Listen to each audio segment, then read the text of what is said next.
Deux sœurs arrêtées dans le Nord pour injection illégale de Botox. Sans aucune formation, elles proposaient leurs services sur les réseaux sociaux en utilisant des produits non homologués, voire périmés. 26 personnes ont déjà porté plainte. Il y aurait en tout près de 600 victimes. Les explications d'Agnès Baucher avec Marie-Noëlle Grimaldi et Alice Mouchard.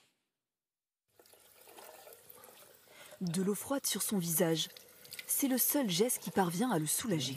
Le gonflement et essayer d'atténuer les paupières qui tombent. En 2021, cet homme de 53 ans avait décidé de rajeunir ses traits à coups de botox et d'acide hyaluronique.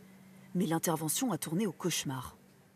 Il y avait des difformités, il y avait des gonflements anormaux, des maux de tête, des vomissements. Et plus on avançait, plus ça se dégradait et pire c'était. Je me suis retrouvé comme un lépreux, un liquide blanc qui sortait.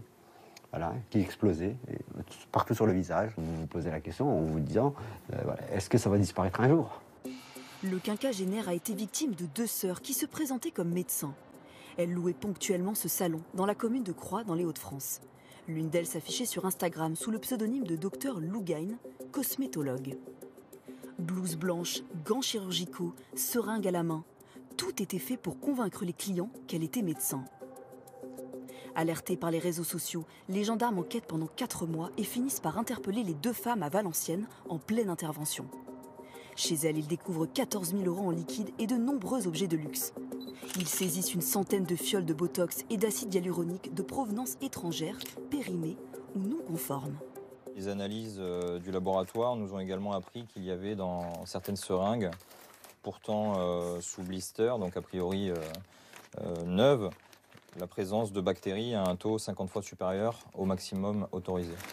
26 plaintes ont été déposées contre les deux sœurs grâce à un appel à témoins lancé par les gendarmes qui estiment qu'elle aurait sévi sur plus de 600 patients.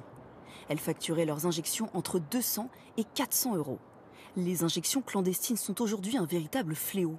Sur les réseaux sociaux, les victimes affichent leur désespoir face à leur intervention ratée. Mais alors comment expliquer cette profusion de cas ? L'acide hyaluronique est malheureusement en vente libre actuellement en France. Et donc, ces personnes peuvent se procurer cet acide hyaluronique alors qu'elles n'ont absolument pas les compétences pour faire des injections ni le droit légal de le faire. Et elles proposent leurs services dans des conditions insalubres. Les deux sœurs auraient fait un bénéfice de 120 000 €. L'une d'entre elles a été placée en détention provisoire. Leur procès aura lieu le 17 août prochain à Valenciennes.